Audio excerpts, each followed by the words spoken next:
I hope this saves someone today. Okay.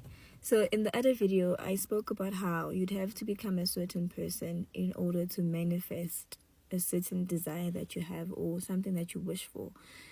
When you desire something, right? The current person that you are, the traits, the character traits that you have, the habits that you have, that person cannot manifest that which you desire. You'd have to become a certain person with certain character traits to be able to manifest that which you desire. So I'm saying that I hope this saves someone, because let's say you pray for something. Typical example, financial prosperity, right? You are not a blank canvas when it comes to money or finances. There's certain things that you learned back in your childhood about money and finances through modeling and through hearing, like being taught. So those things are the very things that are fueling your behaviors, your habits when it comes to money. It happens so subconsciously that some things, some behaviors you don't even have to think about, but you realize later, okay, that was a bad move. I shouldn't have done that. And people don't even realize that.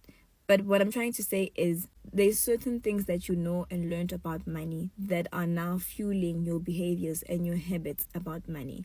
And so now you're praying for financial prosperity, but those behaviors are not conducive. They're not sustainable enough to get you to a point where you're experiencing financial prosperity. So I want to say, do not be in despair and get stuck in a dark hole when after praying for prosperity, you experience even worse financial situations or circumstances. That is purely just to expose those old habits or the reasons why you are in financial ruin. Don't get stuck in that. God is trying to show you that whatever it is that you picked up and learned and you are using now in your finances is not working. It is in fact the problem to your finances. So before you can get to a person who will be able to sustain financial prosperity, we need to do away with the old things. It's just like this principle in the Bible that says you can't mix the old wine with the new wine to try and make something new and good. You need to do away with the old wine and use new things to create new wine. Same thing.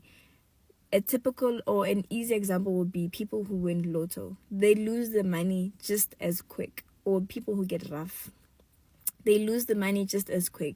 It is because they're using the old things they learned and the old behaviors in relation to the finances they got.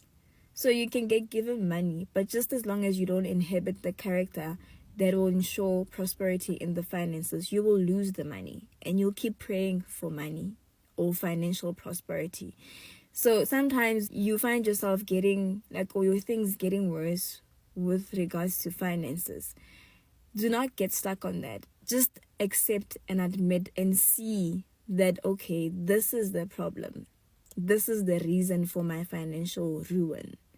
That allows God to start working in you, to start training in you someone or developing in you someone who is having a character that will sustain and enable the financial prosperity. So do not be in despair. Do not get stuck. It's painful to find out such things about yourself. Some people struggle to admit that, and that's why things get worse and worse and worse. Like you want to be put in the worst situation that will not give you any choice but to admit, okay, this is the issue. So don't be that person.